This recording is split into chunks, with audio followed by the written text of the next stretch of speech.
The Turn of the Screw by Henry James. Narrated by Eloise Fairfax. The story had held us, round the fire, sufficiently breathless, but except the obvious remark that it was gruesome, as, on Christmas Eve in an old house, a strange tale should essentially be, I remember no comment uttered till somebody happened to say that it was the only case he had met in which such a visitation had fallen on a child. The case, I may mention, was that of an apparition in just such an old house as had gathered us for the occasion, an appearance, of a dreadful kind, to a little boy sleeping in the room with his mother and waking her up in the terror of it, waking her not to dissipate his dread and soothe him to sleep again, but to encounter also, herself, before she had succeeded in doing so, the same sight that had shaken him.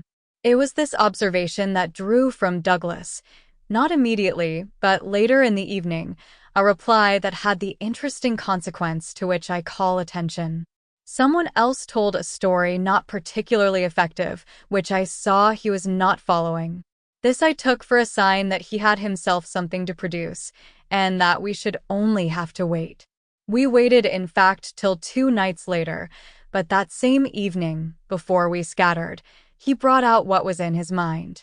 I quite agree, in regard to Griffin's ghost, or whatever it was, that its appearing first to the little boy, at so tender an age, adds a particular touch. But it's not the first occurrence of its charming kind that I know to have involved a child. If the child gives the effect another turn of the screw, what do you say to 2 children? We say, of course, somebody exclaimed, that they give 2 turns. Also that we want to hear about them.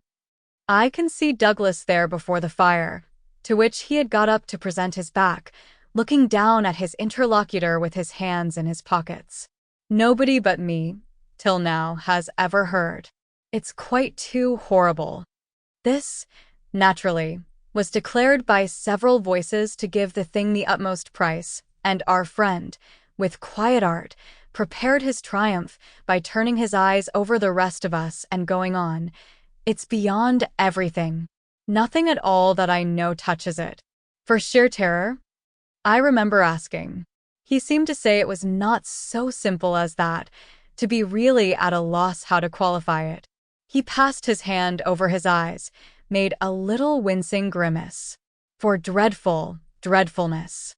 Oh, how delicious, cried one of the women. He took no notice of her. He looked at me, but as if, instead of... Sample complete. Ready to continue?